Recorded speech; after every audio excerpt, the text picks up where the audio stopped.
عزت و عظمت کے اعتبار سے مسجد حرام اور مسجد نبوی کے بعد سب سے بڑا مقام مسجد اقصی کو حاصل ہے، جو بیت المقدس کی سرزمین میں واقع ہے۔ بیت المقدس ہزاروں انبیاء کرام کا مسکن ہے، سینکڑوں انبیاء کرام کے بچپن کا گہوارہ ہے۔ یہ ایسی سرزمین ہے جہاں بہت سے انبیاء کرام کو تاج نبوت سے سرفراز فرمایا گیا ہے، اور ہزاروں معجزات رونما ہوئے ہیں۔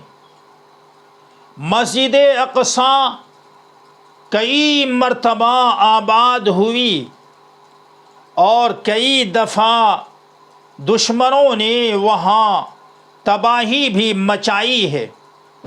قرآن و سنت میں مسجد اقصی کی بڑی فضیلت بیان کی گئی ہے۔ کئی انبیاء کرام نے اس کی تعمیر میں خون پسینہ ایک کیا ہے۔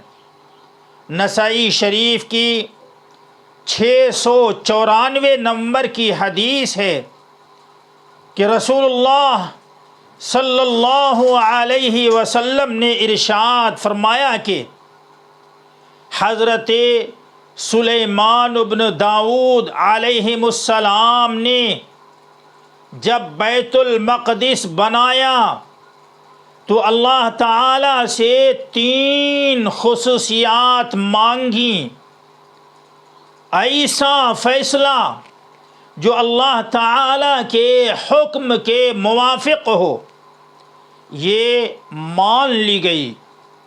ایسی حکومت جو ان کے بعد کسی کے لیے لائق نہ ہو، یہ بھی مان لی گئی۔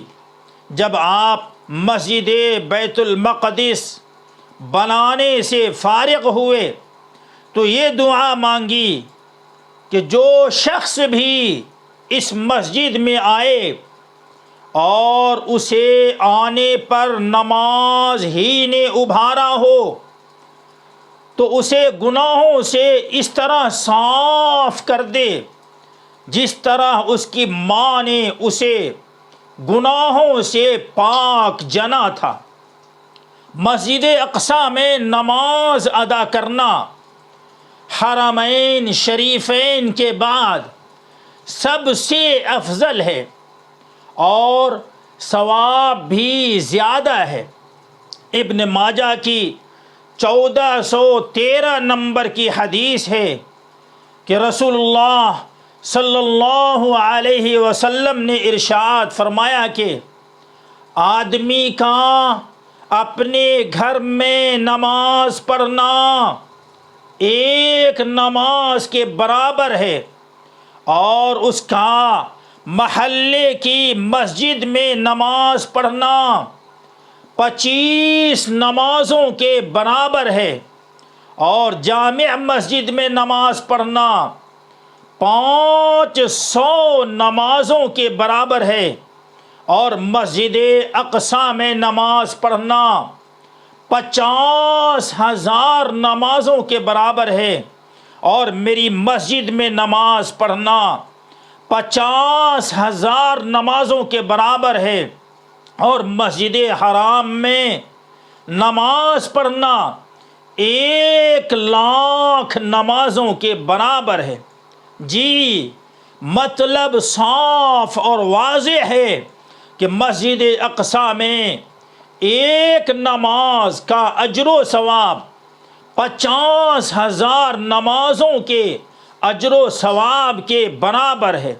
مسجد اقصی میں نماز پڑھنے اور اس کی زیارت کرنے کے ارادے سے سفر کرنا جائز ہے، مسلم شریف کی 3386 نمبر کی حدیث ہے کہ رسول اللہ صلی اللہ علیہ وسلم نے ارشاد فرمایا کہ صرف 3 مسجدوں کی طرف ہی عبادت کے لیے سفر کیا جا سکتا ہے، کعبہ کی مسجد، میری مسجد اور مسجد اقصی۔ معراج کی رات حضور اقدس صلی اللہ علیہ وسلم نے مسجد اقصی ہی میں تمام انبیاء کرام کی امامت فرمائی تھی۔